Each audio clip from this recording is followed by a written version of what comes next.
Okay, we're back. And we're going to head down into Elf. Looks like we got a bazaar. Got a decent amount of golds. That's cool.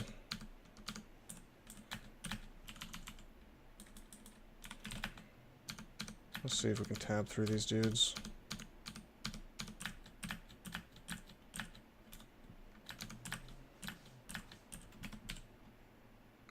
Use this magic mapping, very last one. See what we can do to reach the bazaar in time. Should be pretty easy. Unless this is extraordinarily contested along the way. Doesn't look like there's really much stuff at all to contest our passage. So let's go on ahead. As usual, I'll check them all out, search for gold, and see what we got. None of this stuff is really required. Of course, we will pick up the scroll of teleportation. Everything else is give or take, you know. Yeah, we're good. We're good without this stuff.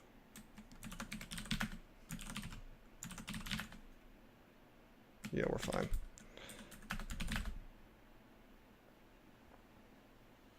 Off we go.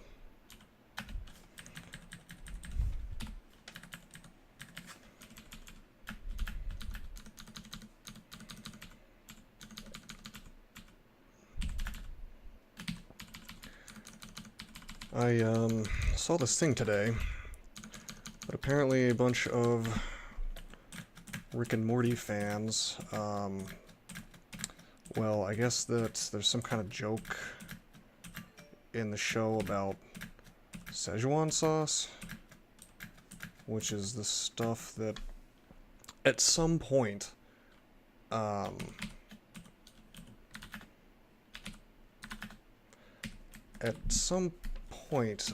after the release of the movie Mulan, I guess that McDonald's made some kind of special sauce that was, you know, some sort of promotion for the movie, the Disney movie.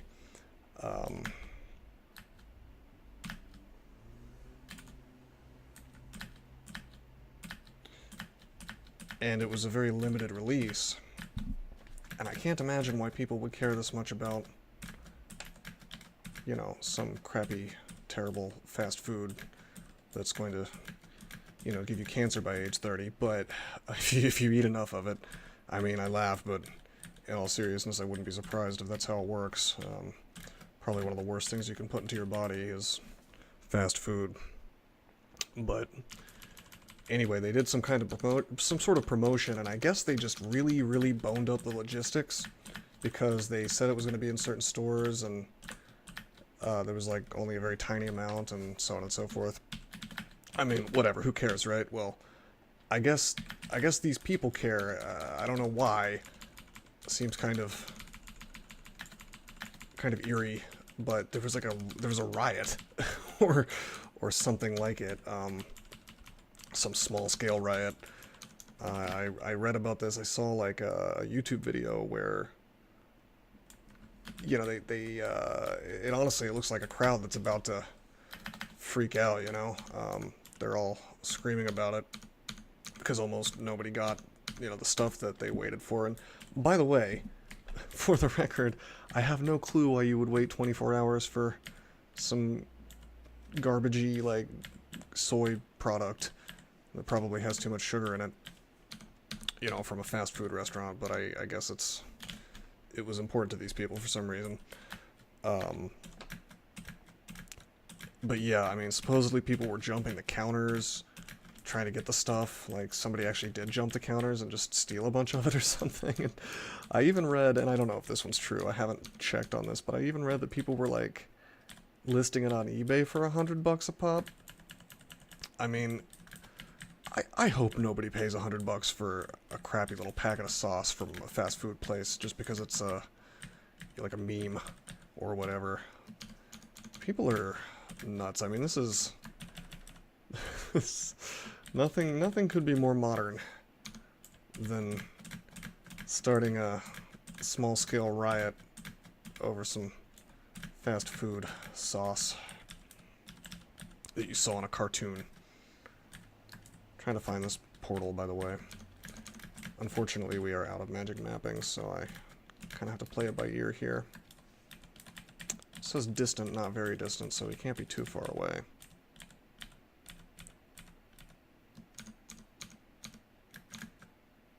Quiet whistling of a distant wind.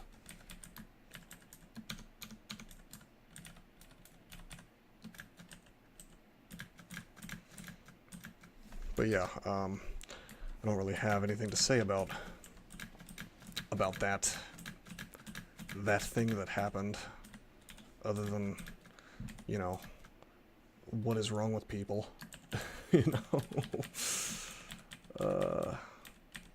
Okay, it's got to be off to the left or perhaps above me.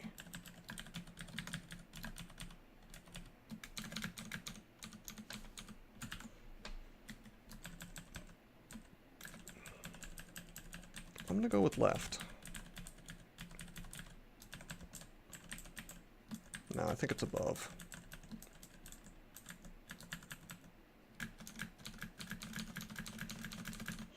It's kind of funny because when I first read about this, I thought it was a joke. I was reading it, and the description of the events was just so goofy that I thought for sure it was nonsense, you know, like just something somebody made up as, you know, to make fun of people who watch Rick and Morty, I guess, but no, it happened. I mean, I've seen video evidence, so something happened. That's for sure. I could see it if it was something like a, you know, like a game system or something that's going to be limited for a long time afterwards. Maybe you just really want it. Maybe it's an expensive item, like $100, $300, something like that. That I would get. Something that's really going to be limited edition, you know, I would understand that. I still think it's kind of silly. It's, you know, to spend your time doing that and to make that big of a deal about it. But I would understand it, you know. But dipping sauce? Are you kidding me? Like, what is wrong with people? And the true irony of it to me is, like, this is something you should be actively avoiding putting in your body. And they're, like, fighting over it. By the way, we are rather hurt. All this slow resting in here. Now, we need some identify scrolls. So we're just going to have to leave this amulet. Or we're going to keep it, but we're not going to wear it because I'm wearing faith. There would be some downsides to me taking off my faith amulet, so we're not going to do that.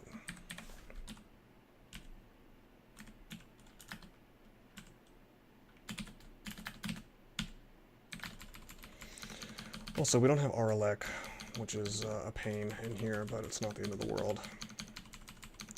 It's just not ideal.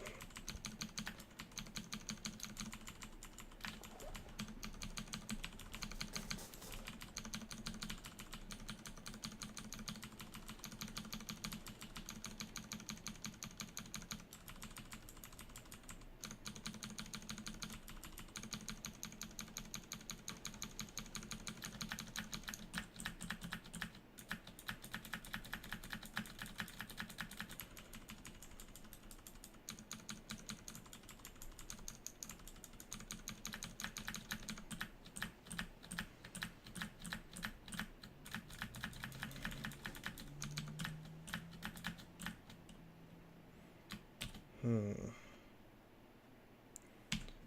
gonna scattershot this guy. It can kind of go through things. Not exactly, but it can, in a way. Let's rest up a little further away. We don't really have a good option yet for shooting through things. And we probably never will have an excellent one, but it would be nice if we had lightning rod. Wow, a lightning rod spawned and I didn't pick it up. So, whoops. Captain's Cutlass. That's going to be my swap on.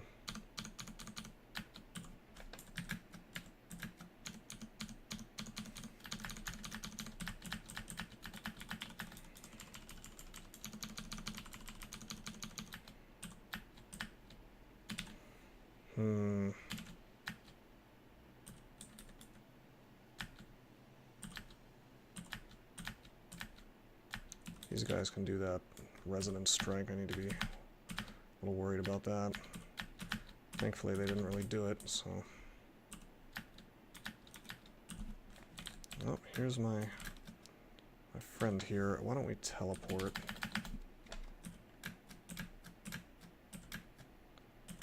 Quite a lot of damage possible there. Remember, we do not have Kriya's mail coat on anymore. We have this crazy +11 chainmail.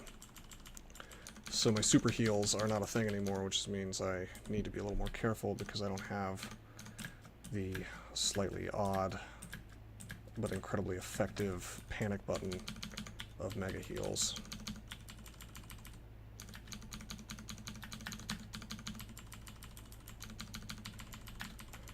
They have got to figure out a way to make it so it doesn't take forever to rest in here. It's very awkward. I mean, I actually really like this branch. I think this is a cool idea for a timed portal vault. I like the fact that it has this storyline to it, deeper than anywhere else in the game, except for maybe Slime. And you can completely ignore it if you want to, or if not, you can kind of read about it in the descriptions of the guys, although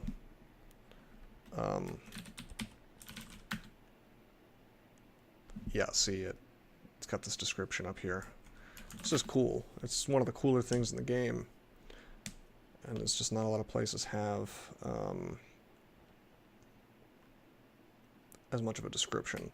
Really the only place I can think of that even comes close is Slime Pits, where if you look at the description of Dissolution and a few other things, it becomes clear that Slime Pits used to be a city of some sort that was taken over by the slimes, by the royal jelly. And Dissolution was a priest or something there, and used to be a guy, but he turned himself into a jelly so he could serve Jivia. I think that's the story.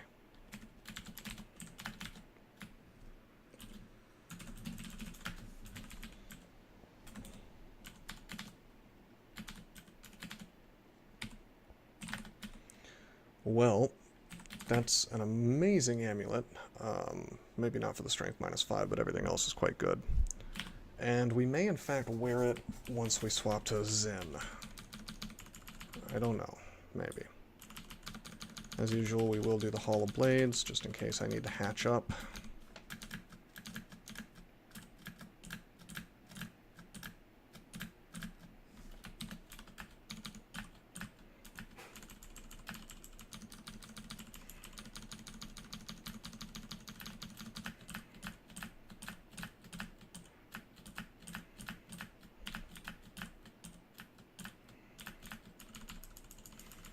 Nothing hard in here, really. Although sometimes you'll get a unique. It seems odd to spawn a unique in here, since very few characters are going to make use of the Hall of Blades unless they're being completely 100% optimal. Like, I only do this on characters because if I need to take a hatch from Elf 3 to Elf 2, I don't want to land inside of it. But most characters have no real reason to go in here.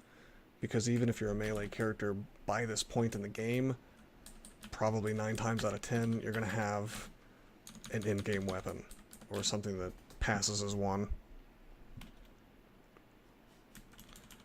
Maybe not, though. I mean, I like the fact that it exists, but I have a feeling that the devs really wanted to take it out at one point.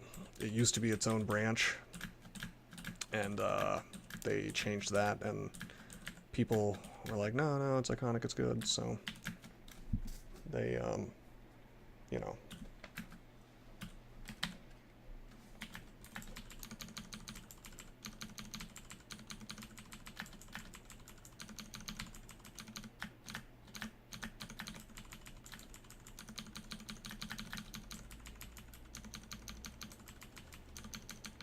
kind of kept it in just for that reason, I think. As a little vault that's always there. Like I said, I think it's neat. Okay. He is in fact able to banish me 1%. And I don't really mind if I get banished. I'm just going to fire at him. Okay. Glad that worked. I'd rather not be next to this dude. But remember, we have Scrolls of Blinking, so we're okay if we get into a bad situation.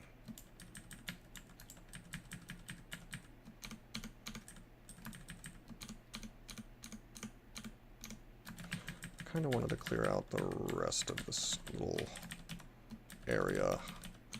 Don't want to be fighting big elves and then little ones come in from behind, you know?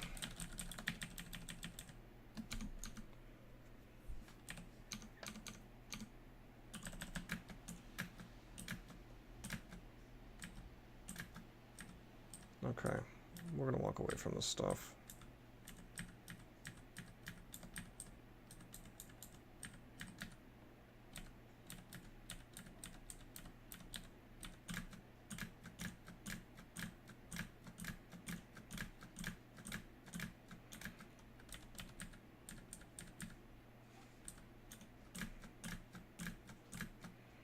I fought here because I can close the door if something bad happens.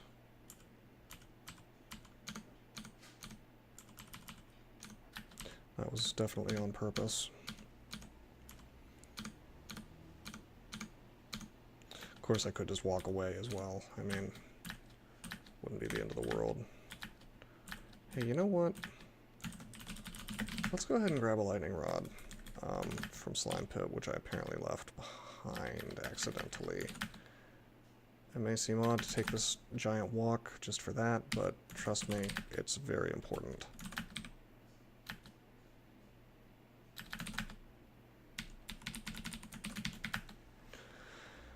Particularly in here, we may have a problem where we have to kill some things and other stuff is in front of it, you know, so...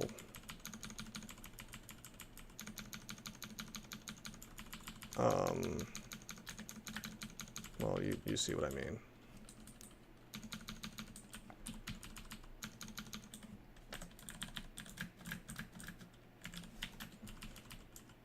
Demonologists, for instance.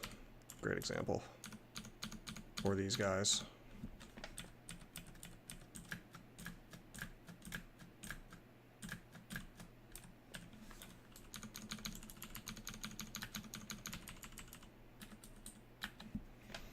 These guys are hasted. Why don't we heroism and finesse?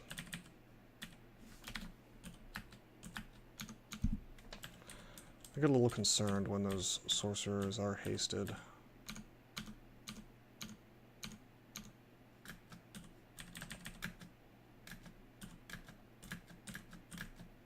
Wow. That's pretty good.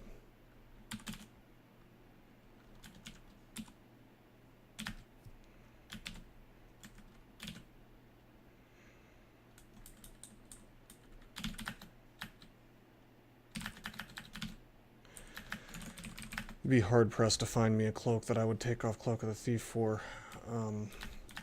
I might do it for MR for now, though, depending. I don't know, Fog is just so good. It's less good on a Centaur, you know, because usually I can just walk away from stuff, but it's still pretty good. Pretty amazing having Fog. As many Fogs as I want. 12% fail rate still, maybe I should train some more evocations.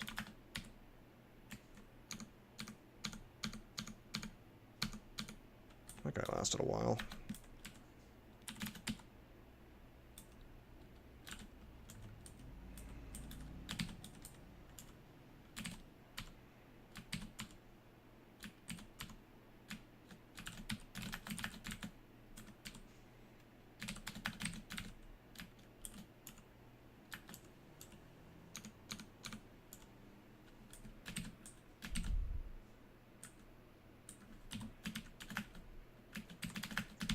unfortunately not gloves of archery.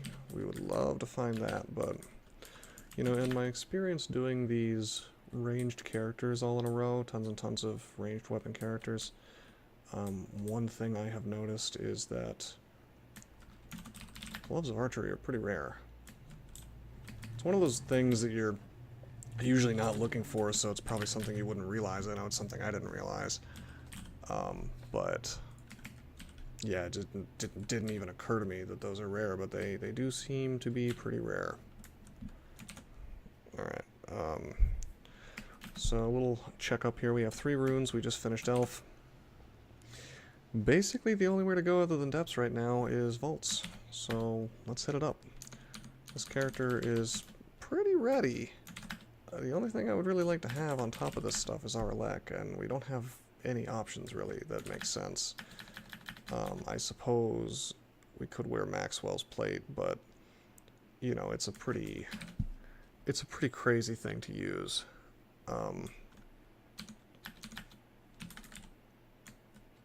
You know, that minus Tella is, I mean, you are really playing with fire.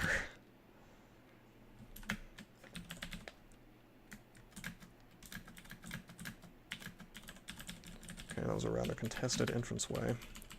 Not that contested, I guess, just a tiny ogre pack. Could be really bad, though, if you don't have MR. We happen to be immune to ogre mages, and they're hexes right now, but see 0%.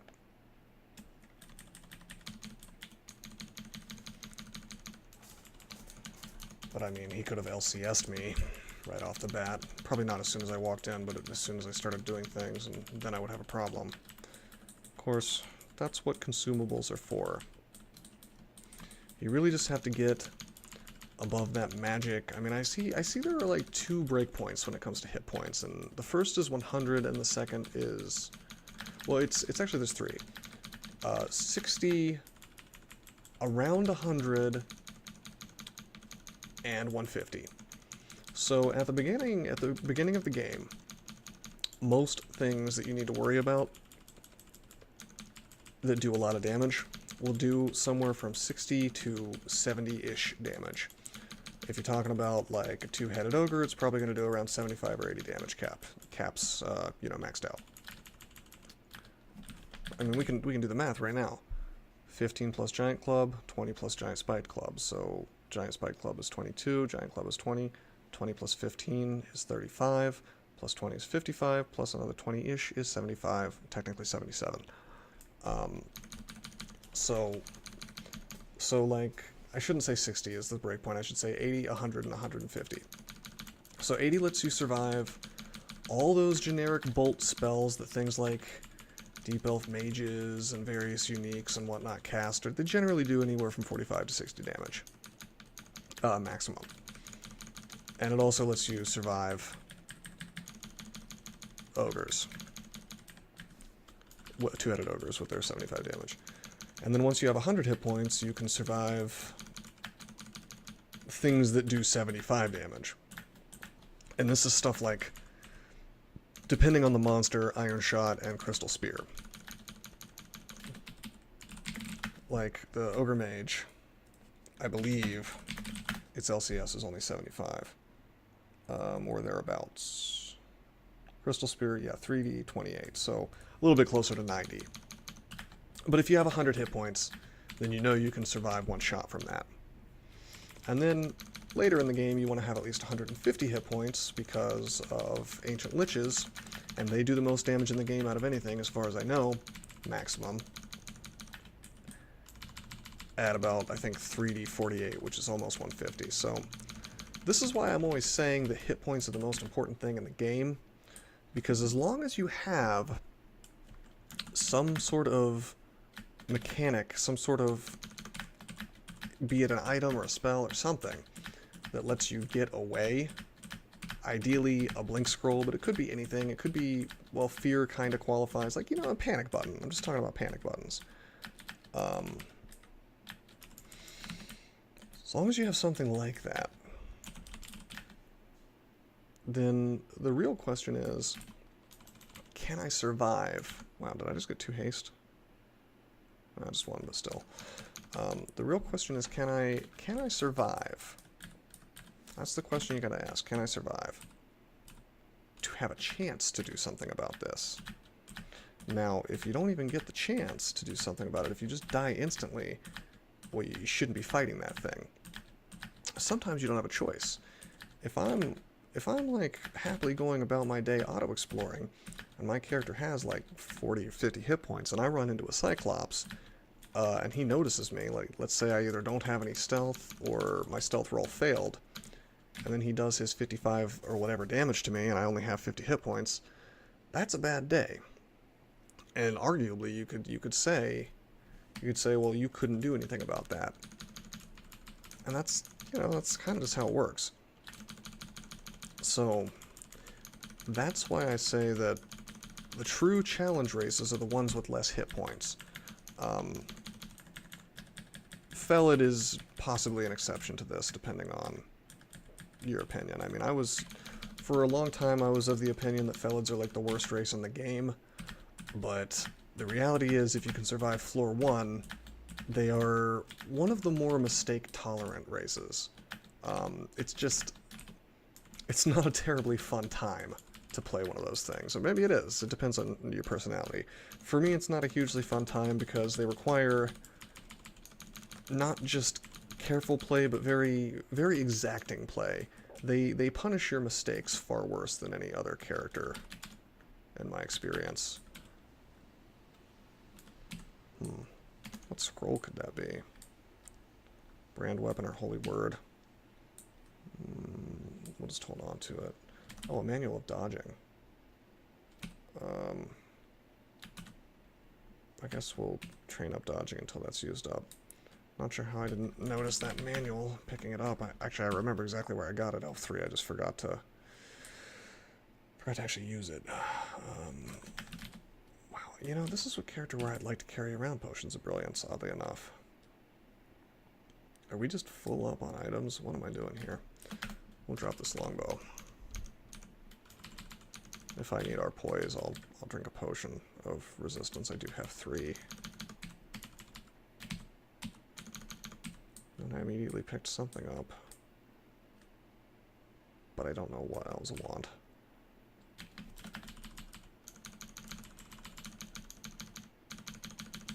Can I be paralyzed? No.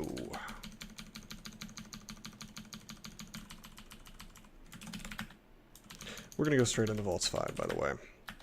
This character is plenty ready. The only thing I'm even remotely worried about is, wow,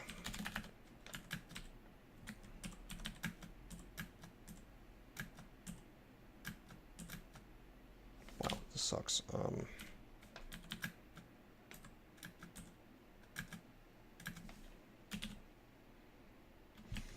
I'm teleporting. I don't want to teleport on this level. It's very unexplored.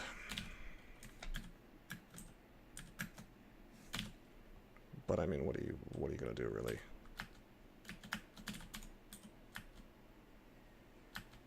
Whoa, whoa, whoa, whoa, whoa. Okay, this isn't terrible. These are just orcs. Yeah, we're okay.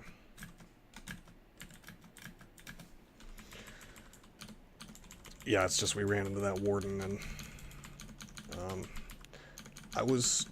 I'm usually more interested in just duking it out than stair dancing, if I can, and the reason is that it's just so bad to duke it out.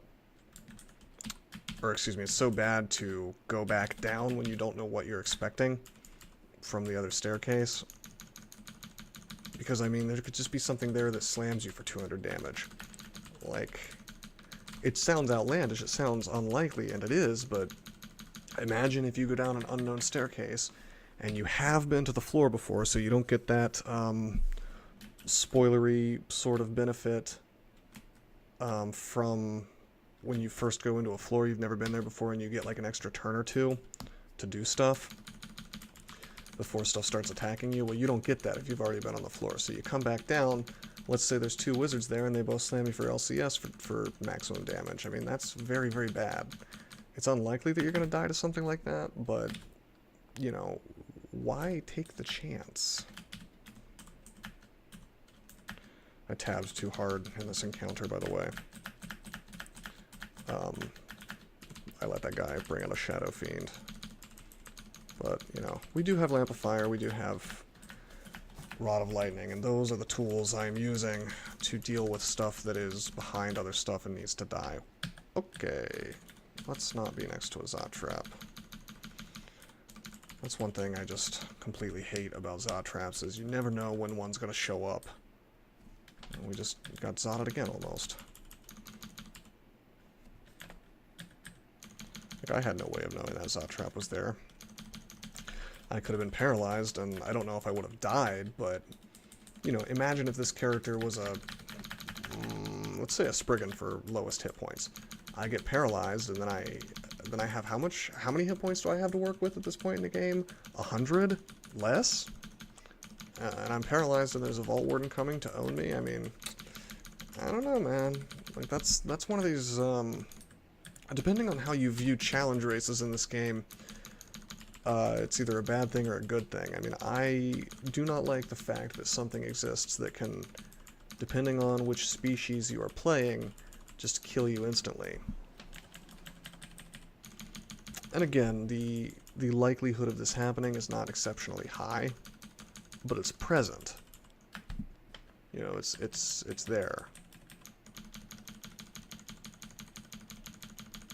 And it's enough to make me say, well, no thanks on those species if I'm trying to streak, because it's a matter of time until that circumstance happens. At least on a Centaur or an Ogre or some other species with an enormous amount of hit points. Well, Centaurs don't have an enormous amount of hit points. They have a large amount. They have a larger than average amount. Ogres have an enormous amount. But yeah, like Ogre, Troll, Centaur. I think that's it for above average hit points races. I don't know if... I think Minotaurs get an extra 10%. Maybe 20. Hill Orcs, I know, get an extra 10%. But yeah, unless you're playing an above average hit point race, and maybe even if you are, there's that risk. You know, am I going to get instantly smacked down due to a Zot Trap, due to auto-exploring into something that can paralyze me, and maybe I don't have that MR yet, which turns it into sort of a gear check. You know, and again, the reality is that this type of thing happens far, far, far, far, far, far, far less than you dying because you made a mistake. If I wanted to talk about something like this that exists, which is more common than you running into a Zot Trap, getting paralyzed, and just dying. Something that probably, if you played long enough, and probably not even that long, if you played for a decent amount of time, it will probably happen to you.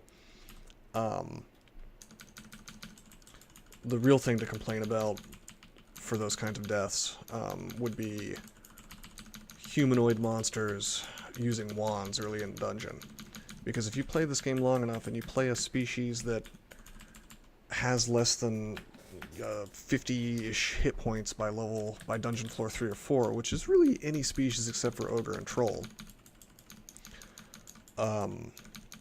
depending on how much experience you've gotten, which is variable. But yeah, if you play anything like that, eventually, and probably not too long, maybe like if you were to play maybe 500 games, which sounds like a lot, but it's really not if you're losing early on a lot of them, which you will if you're newer. Eventually you are going to run into this phenomenon of some kind of humanoid with an acid wand or a lightning wand, and it's going to be 100% RNG, well, 90% RNG, as long as you make the very basic choice of either running away or fighting it. But it's still going to be pretty much all RNG whether you live or die. And that's a bad situation. With this other stuff I'm talking about, the Zot Traps, where you get paralyzed and there's nothing you can do about it, or auto-exploring into like a Sphinx that paralyzes you and then there's something else that does a lot of damage next to it. Those can happen, but I think those situations are a little less common. At least by then, you have probably built up your defenses in some way or another. Ideally not just evasion. You know. But it's that early game when you have almost no hit points. That's when things are truly, truly bad. If something like that happens. In my opinion, those sorts of scenarios would be completely eliminated. Like if I were in charge, because I don't think they're fun. I don't think that sort of experience is good, or I don't think it's generative. If I were going to use a word like generative of a good experience or a good story, I don't think it's very interactive, I guess would be a good word for it. There's not much you can do about it, or there's not anything you can do about it. It leaves the player feeling like, gee, I rolled some dice and then I died, you know. But if those situations are limited only to challenge species, which they sort of are, they're limited to those experiences are somewhat limited to species that are not the best species. Like I can probably avoid almost 100% of that on an ogre, a troll, or a centaur, possibly a hill orc. Anyway, we are on Vaults 5, so let's start paying attention. Actually, I'm gonna immolate, and we'll see if we can do this before we get too corroded. These things have low hit points. Let's take them out.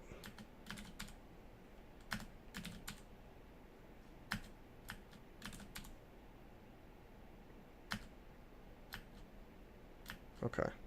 Good. And I'm just going to take a step. I'm going to actually go up, because all these explosions are going to happen. Wow, so much fire damage. I was expecting them all to die. We didn't get quite all of them, but it's not the end of the world.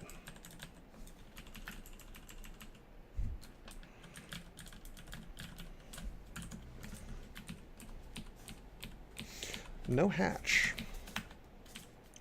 So we'll teleport. We will... Whoa, potion of experience. We'll use that real fast.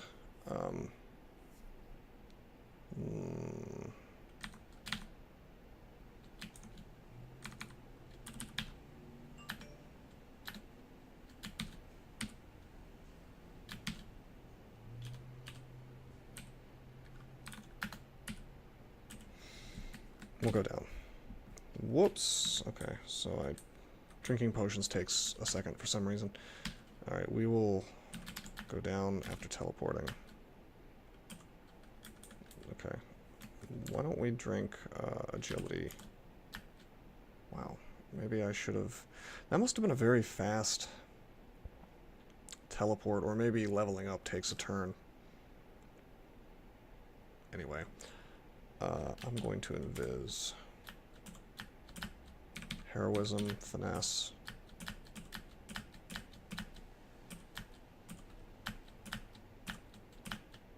This is kind of rough. Why don't we Phantom Mirror this dude a couple times? Triple Sword of Electrocution, huh? I was surprised I was taking such damage from the,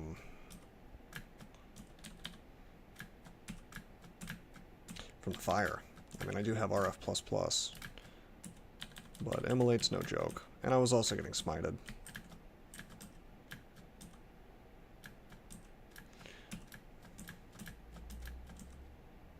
So Jobo took out his clones very easily.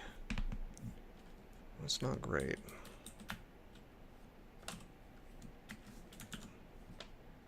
Did I do that and then... Huh. It blew backwards on me for some reason. Maybe Sajobo still has that. Yeah, he used Wind Blast, probably.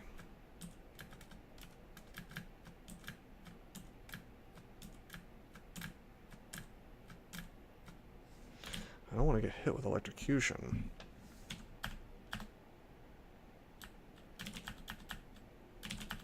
Okay, scatter shot's kind of working. Okay, down he goes.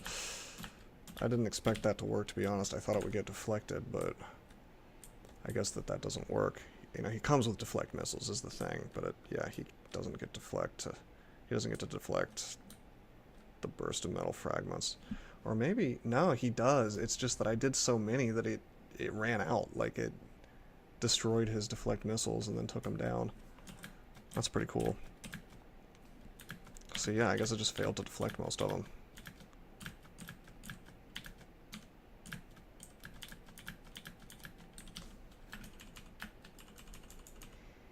Okay. I wouldn't say this is the best place to fight, but if it's working, it's working. Wow, what an awful amulet. I can't think of... I mean, I can think of a worse amulet to wear, but no thanks. Slay -5 and harm? Are you kidding me? It has RLX, which would be nice, but... You know, I mean, that... It's not worth it to me, you know. Alright, let's play it safe. Semi-safe. Let's, do the thing that's generally agreed upon as optimal. Walk around the sides of this place.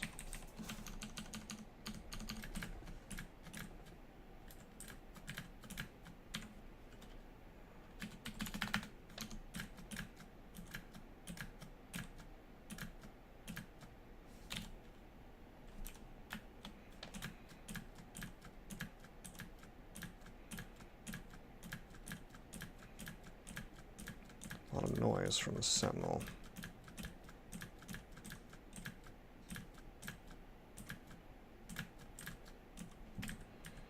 Don't want to be hit by the freezing wraith. Although the Tengu can hit me at range, so should have probably been focusing on him.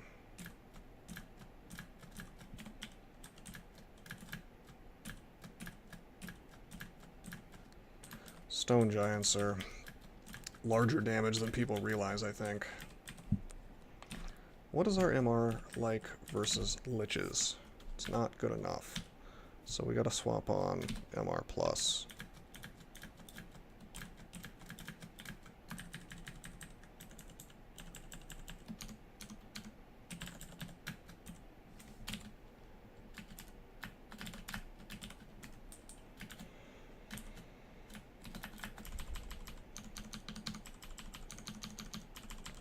I believe they're, no, never mind. I was going to say I think they're resistant to lightning, but I guess that's ancient liches. Either way, lightning rod is a perfectly acceptable way to get to them, even if they're behind stuff. Even for ancient liches, really, just to get that last little bit of damage.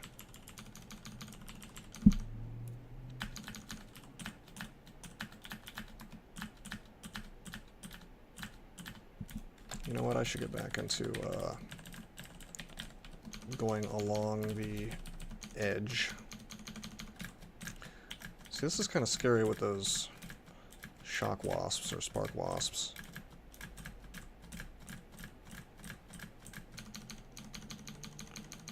Since we don't have our elect, but I am happy to see so much, you know, the Arneg is really keeping me from having any trouble with shadow dragons. By the way, I'm glad we encountered that floating eye all by himself and not with a bunch of stuff behind him.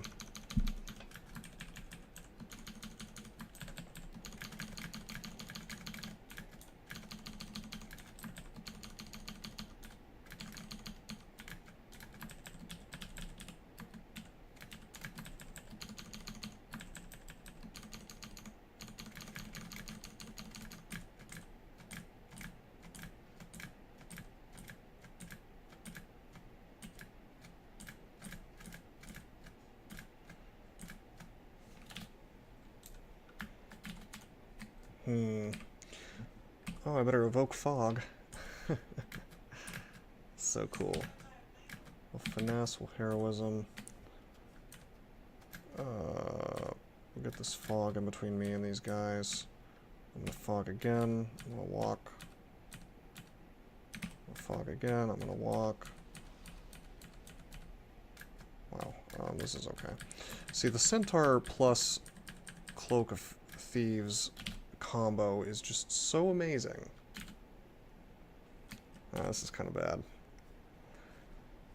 I'm gonna have to drink some heal wounds and just kill this thing. We can't really afford to go into this trap. There could be more things coming.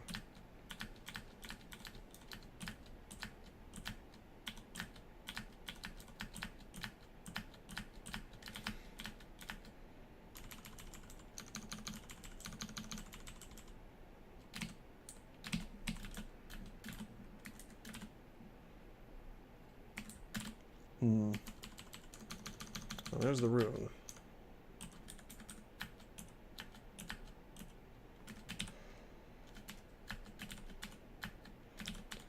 Everybody has a scroll of summoning for some reason. Ah, it's not the rune. But yeah, that's the second scroll of summoning I've seen on this floor, which is, you know, it's always very upsetting. Well, not like very upsetting, but it's always annoying, or at least disappointing, when you see something use a scroll of a scroll of summoning, because it's like, you know, I wanted that, you know.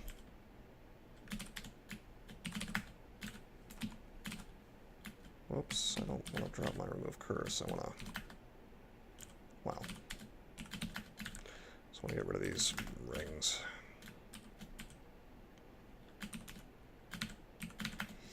That's a nice amulet. Probably won't be wearing it, but it is nice.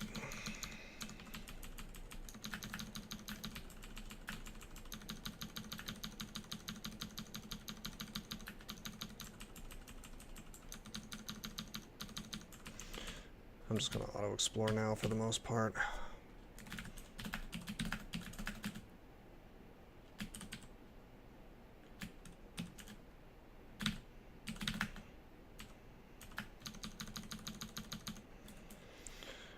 A lot of artifact amulets, and I've really only seen one that particularly interests me, which is this guy right here. And maybe, but probably not this guy. Well, I mean, definitely not that guy. I'm not wearing harm, not even if it does have Arlek. I will have essentially solved the Arlek problem and then made everything else worse, and probably even... You know, I have to wonder. The damage on a... Like, I have to wonder about the damage on a lightning bolt, where you don't have Arlek, versus a damage on a lightning bolt where you do have Arlek, but you're also wearing harm. I have a sneaking suspicion that the damage is less if you just don't have Arlek. I can't say for sure, but that's my instinct. But then again, I pretty much hate I hate harm. I think it's really, really silly. Like, the funny thing about harm is, if you're really good at the game, there are ways to use it. Oh, sweet. Archery. There are ways to use it, and it's probably optimal. It exists. I'm not going to make any bones about that. It's possible to use the amulet effectively. Generally on a ranged character. Probably always on a ranged character. Or at least on a character that's able to reset fights really easily. But even if you're good enough to do that, and that's a tall order, you have to be really, really good at the game, I think, to do that. Even if you're there, you probably don't want to at that point, because you're good enough to know at that point, probably, that you're, you know, you're not infallible. You're going to make a mistake. And much like worshipping Chabriatos, or being a low hit point race, or any other high risk, high reward sort of combo, Harm Amulet amplifies every minor mistake you've made, or every minor mistake you will make, possibly turning what would normally be a slightly bad or like maybe moderately annoying situation into a total disaster.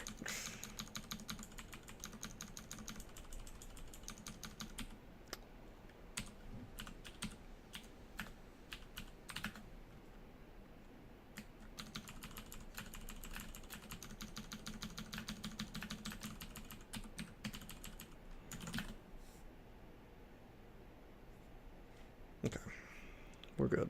Looks like we've cleared this and gotten everything that was of value. Anyway, that's my take on harm and why I generally will not wear it. Do I want to go ahead and do depths? I think I do.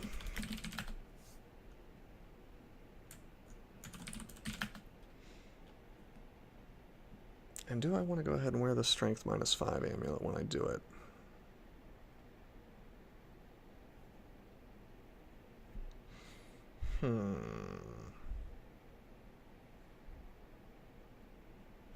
Actually, we'll do crypts just for fun.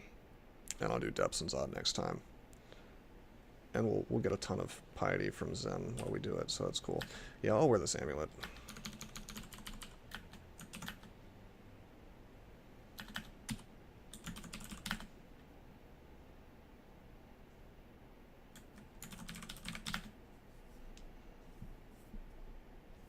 Oh wow, sniper spawned.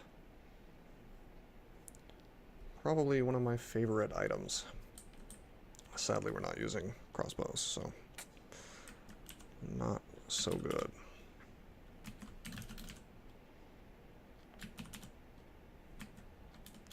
Anyway, we drop faith, we go into the temple, and we do the long-awaited Zen swap.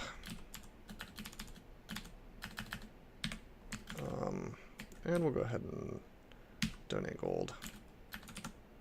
And we'll go into the crypts.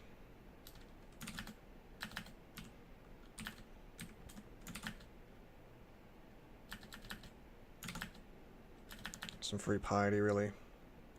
Hey, it's Jory. 8% memorize. Mesmerize. But that's fine. We have fog to turn that off, so it's totally fine. We'll recite.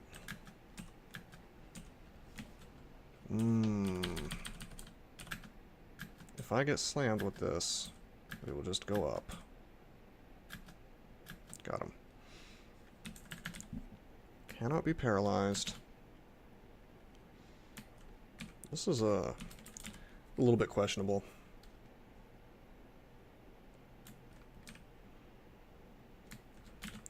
Yeah, let's wear the pro magic. I don't want to be mesmerized.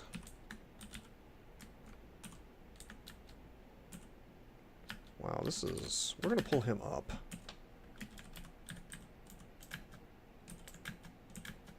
And we'll just fight him. Let's take a step so I can see blank if need be. Okay, we got Crystal Speared. Now hold on. Jory, how fast are you? You're only speed 10. Crystal Spear is 3D 37, so 120-ish. We are okay. And we win.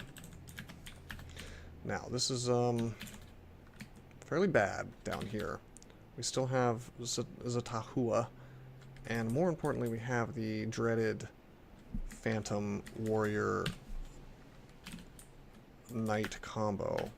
Oh, what a fast teleport. Teleport, wait 1 turn.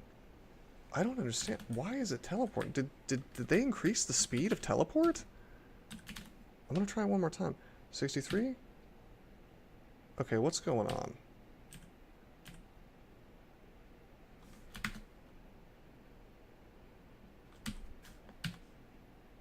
Oh ho. What?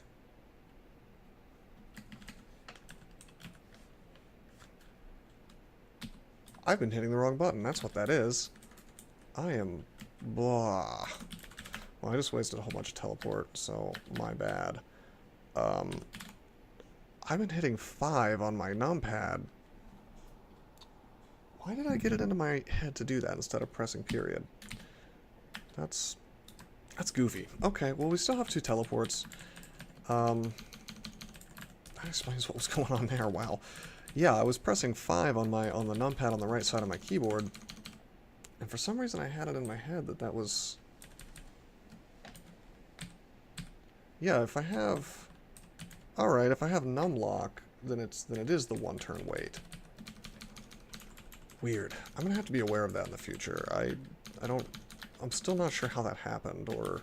Because usually when I have numlock off, it doesn't let me move around with these keys, so...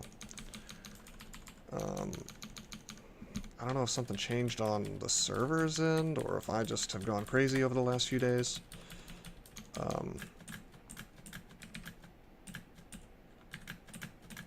I mean, it's no big deal. We lost a few teleports. Who cares? On this character, it's not a big deal. Although I will say that teleport is one of my most important resources, so it is kind of bad. 1% share. Excuse me. 1% paralyze. Let's not get paralyzed. Let's walk away. Let's recite. Good. I was afraid of the Phantom Warrior, but since he's confused, it's no big deal now.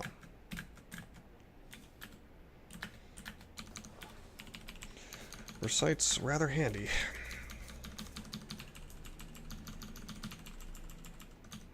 Oh, I should check out this ghost. It's a big melee ghost, 50 damage. Too strong to be recited too.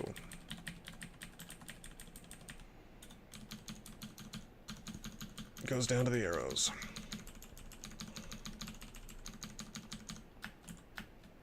Now, experience is not very dense in here.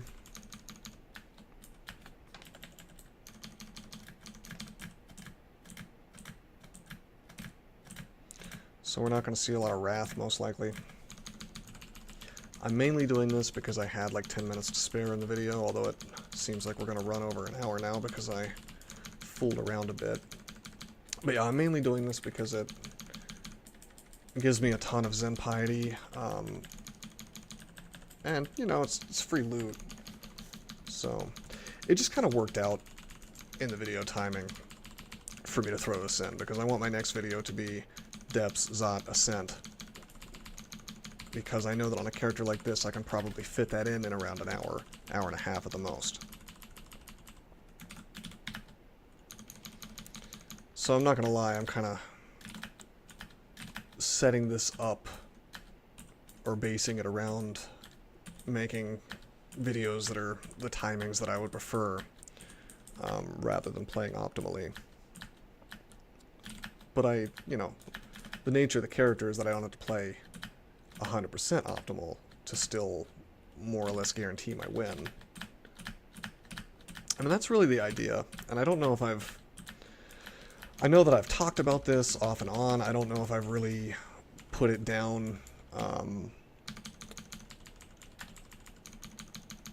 succinctly, really, or talked about the high-level view. But what I'm trying to do here is I'm trying to make more or less a step-by-step process to build, I wouldn't say the exact same character every time, but a very, very similar character every time.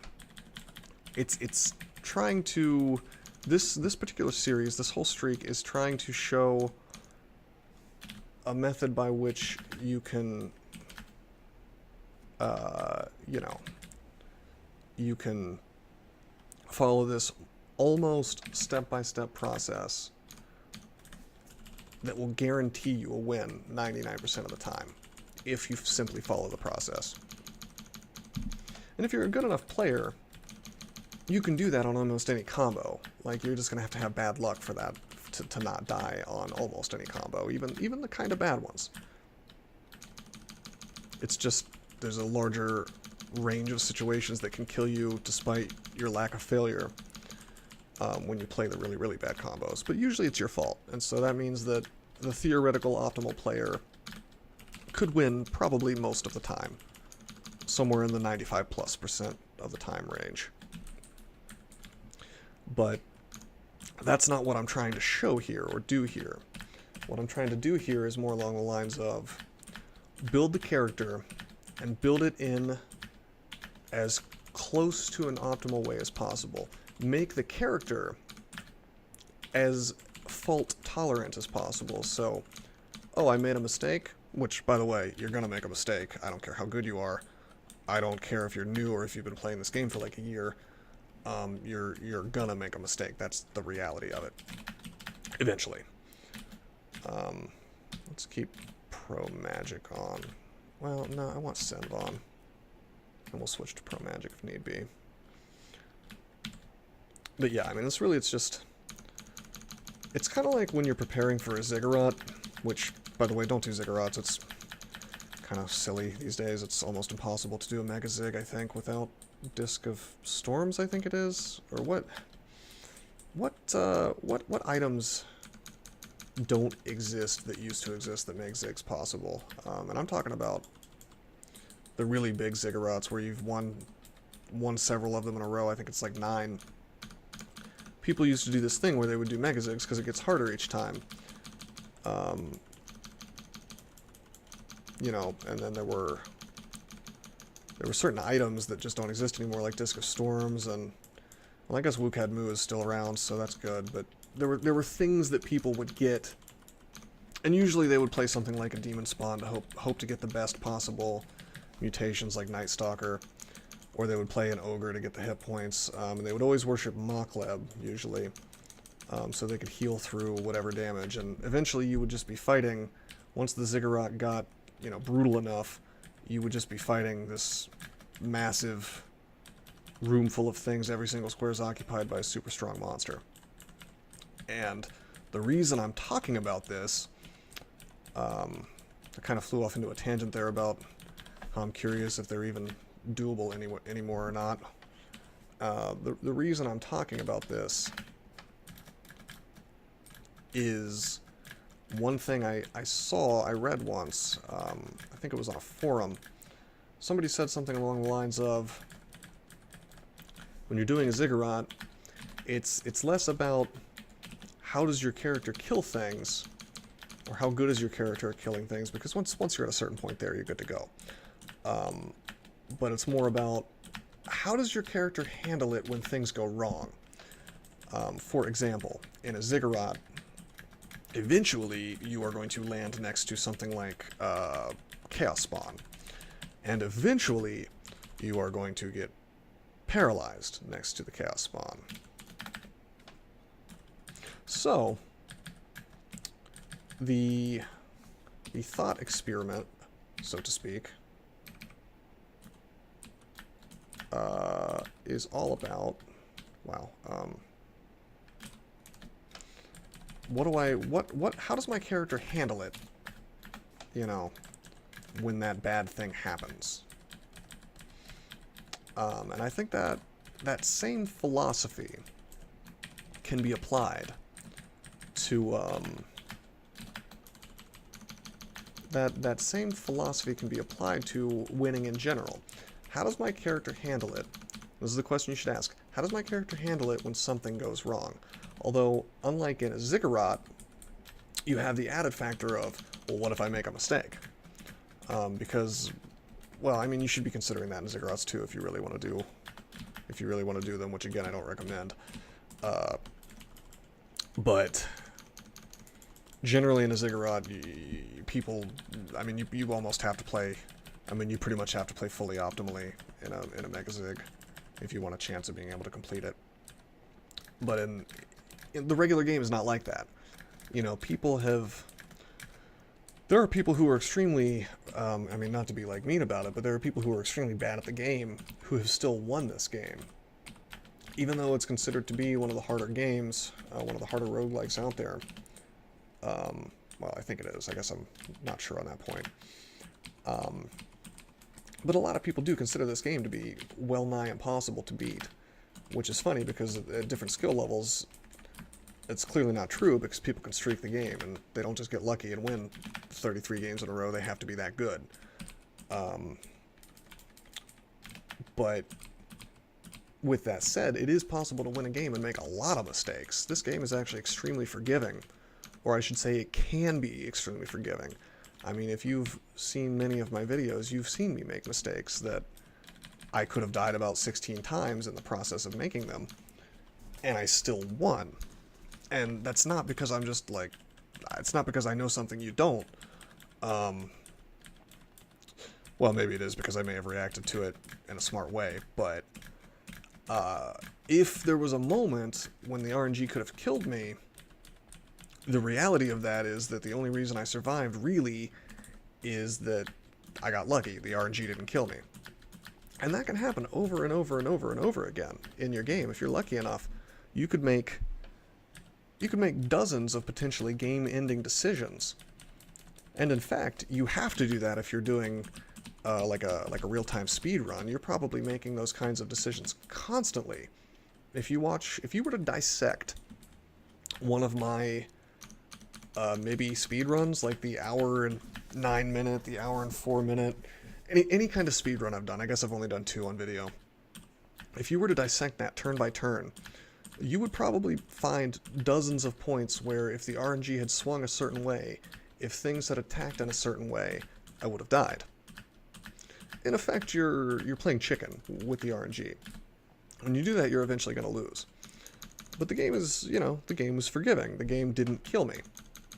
That can happen. So that's the whole philosophy, that's the whole philosophy behind this streak. This series of videos is to build the character in a way that when you make those inevitable mistakes, especially as a newer player, you get a chance to do something about it. And I could actually see some arguments against encouraging this, because you might say that this encourages you to not care about your mistakes and to then be a worse player. Oh geez, I need to kill that distortion. Like, you could make the argument that this encourages people to not learn from their mistakes, but I'm not so sure, because my theory is that when you make a particularly bad mistake on something like a Centaur with lots of hit points, and oh man, he does have paralyze. That was a mistake right there. When you make a particularly bad mistake and the game punishes you for it, the only difference between this character and something with less hit points or less ability to walk away due to speed, the only difference is that instead of dying, I might be brought rather close to death in a lot of those situations. Oh jeez. So, and I don't know if this is necessarily true for other people, but for me, being brought close to dying is more than enough to get the heart pounding a little bit and to think, wow, I really messed up. What did I do wrong? How can I not do that in the future? Like, you don't have to lose the whole character for that to be a memorable situation. Wow, Slay +6. Wow. Well, I've already got Send from Cloak of the Thief. I actually forgot about that, so we can see invisible no matter what. So let's just drop this ring. We found something way better. I don't care about the RN+. I've already got RN+++, but from that chainmail. But Slay +6. Oh yeah, and RF plus on it as well. Fine. Slaying is, very good on any character that relies on attacks, but truly excellent on ranged characters.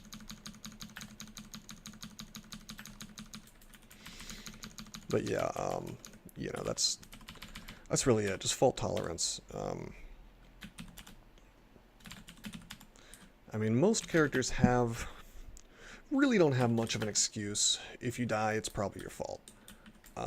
But on these characters, I think it's, it encourages you to learn from your mistakes even more, because there's just no way that you'll be able to trick yourself into thinking that it wasn't your fault. I think that's a very easy Oh, jeez. Wow. Let me walk away, guys. Is that... Oh, no, that's stone. For some reason, I thought that was metal. I could have gotten double zapped there, probably.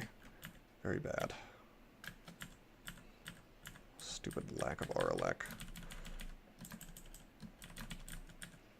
Yeah, sorry. What was I saying? Completely lost my train of thought there. Oh, yeah. Yeah, so if you die, I think, especially as a newer player, but really at any level of play, even if you're good, I think it's very, very easy to trick yourself into thinking, oh, that wasn't my fault, like, this really lame thing happened, there's nothing I can do about that, and you start kind of flailing at the game. That's a very maladaptive sort of thought process, if you ask me. I totally understand complaining about things in the game that are not quite fair, but it needs to be couched in a layer of, well, this sucked, and this is kind of overpowered, and maybe it's not a terribly fair situation, but these are the things I did wrong in conjunction with that allowed that to kill me. And as long as you look at it from the perspective of, something I did facilitated this, you're probably going to, if you're looking for it, you're probably going to find it. I think that it's extremely rare for situations to exist in this game where there's not some component of, this is what I did wrong. Outside of the really goofy stuff, like, you know, early game Goblin has an acid wand, outside of things like that, that component is probably there. It's probably there in some capacity. And if you're trying to improve, and not just flail against the game, the best thing you can do is pick up on that. And with these characters, the argument could be made that they're very simplistic, it involves a lot of pressing O and a lot of pressing tab, and that's true. But I think that it very regularly puts you in situations where you have to make judgment calls, and it gets you used to making those judgment calls. It gets you used to picking up on, well, what's a dangerous situation for this character? Like, for example, when I see a Lich or an Ancient Lich right now, that's a dangerous situation for this character, and I need to stop. And, well, for me, it's as easy as putting on a Ring of Protection for Magic, but for other characters, you might have to do things like make some evocations minions, or walk away, or teleport, or go use some consumables, maybe. You know, there's a lot of stuff that you may have to do. And if you can very quickly rapid fire put the player in those scenarios, one by one by one by one, it's almost like a training program where you get to make these decisions. And the only way to learn really is repetition, usually for most people. You know, you go through a process a few times and then you become used to it. And I think it's easy to miss that section of the game unless you're playing a character that can quickly get to those. You know, this character erases the popcorn. It puts you spend more time playing the game and less time messing around, if that makes sense. That's one of the reasons I like this whole ranged archetype that I've been kind of putting together here. But hey, if you have some comments on this, I would love to hear them. I'm always interested in what other people have to say about this, about the theories, mechanics, you know, game design, whatever, strategy. So, yeah. Anyway, next time we're going to do Demps, Zot, and Ascend. Hopefully, all in one video. Until then, I'm signing out.